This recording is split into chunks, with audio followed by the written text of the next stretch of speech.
Assalamualaikum warahmatullahi wabarakatuh. Waalaikumsalam warahmatullahi wabarakatuh. Wabarakatuh. Kami dari yang beranggotakan Nur Aziza Utami Anggraini, nomor induk 020, saya sendiri Haragalu Ajeng 021, dan juga Adinda Yulia Effendi 022.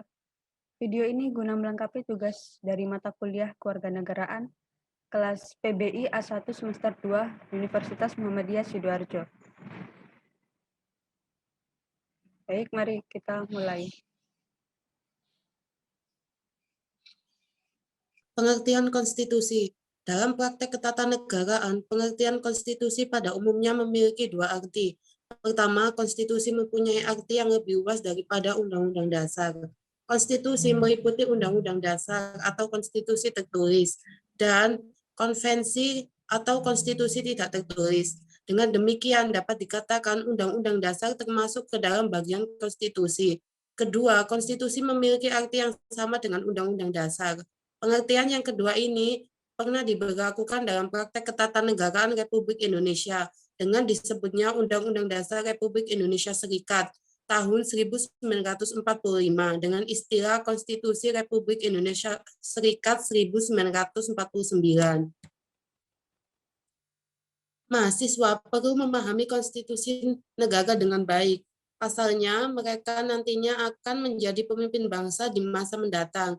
Dan generasi muda perlu tahu konstitusi negara karena mereka nantinya yang akan memegang tongkat estafet perjalanan bangsa. Jadi generasi muda harus menjadi terdepan memahami konstitusi negara. Contoh perilaku konstitusional. 1. Mengakui dan menghargai hak asasi orang lain. 2. Mematuhi dan menaati peraturan yang berlaku, baik peraturan lalu lintas, sekolah, dan lain sebagainya. 3. Tidak main hakim sendiri. 4. Menjaga keseimbangan antara hak dan kewajiban.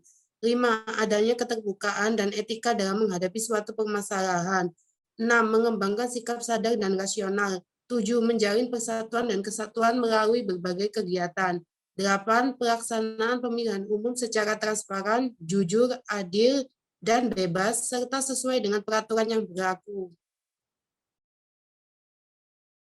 Kita sebagai calon guru kelak harus berperan dalam membangun kesadaran berkonstitusi baik di lingkungan sekolah atau masyarakat. Peran atau langkah konkret dalam membangun kesadaran berkonstitusi baik di lingkungan sekolah diantaranya dapat dilakukan seperti berikut ini. Yang pertama, menyampaikan materi pelajaran termasuk tentang konstitusi dengan berusaha peserta didik paham benar. Yang kedua, menyampaikan materi pelajaran yang menyangkut konstitusi. Yang ketiga, melakukan kegiatan pembelajaran praktik kewarganegaraan. Keempat, memberikan tugas individu atau kelompok kepada peserta didik tentang konstitusi atau lembaga negara, termasuk Mahkamah Konstitusi. 5. Mengadakan lomba karya ilmiah remaja tentang konstitusi dan lembaga negara.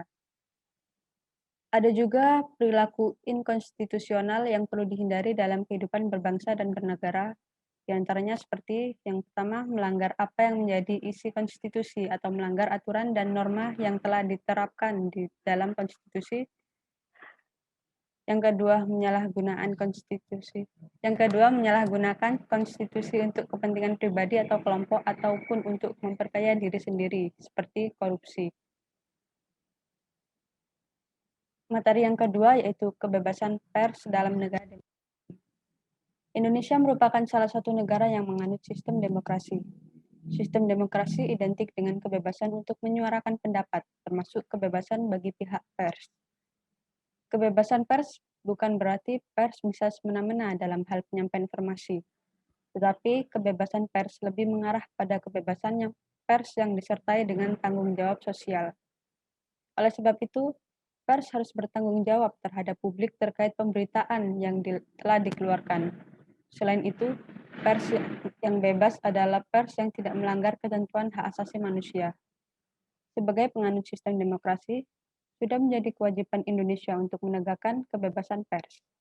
Kebebasan pers merupakan cermin sistem demokrasi yang ideal. Secara garis besar, kebebasan pers bertujuan untuk meningkatkan kualitas demokrasi.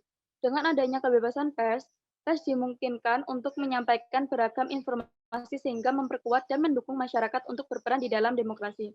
Landasan kebebasan pers di Indonesia. Kebebasan pers di Indonesia sendiri telah diatur dalam undang-undang.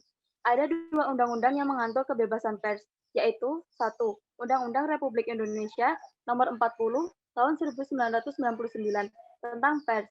Kedua, Undang-Undang Republik Indonesia Nomor 32 Tahun 2002 tentang penyiaran.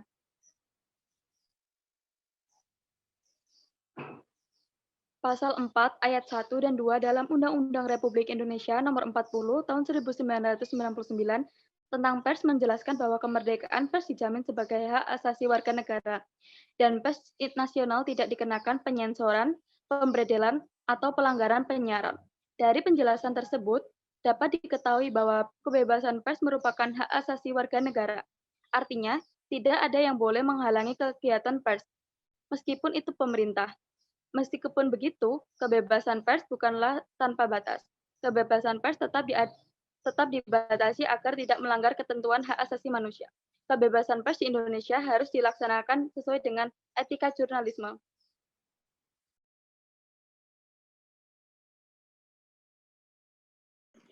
Sekian presentasi dari kelompok kami mengenai sikap perilaku berkonstitusional dan juga kebebasan pers dalam negara demokrasi. Jika ada pertanyaan, silahkan tuliskan di kolom komentar. Okay, don't forget to like, Comment. And subscribe. Wassalamualaikum warahmatullahi wabarakatuh. Waalaikumsalam warahmatullahi wabarakatuh.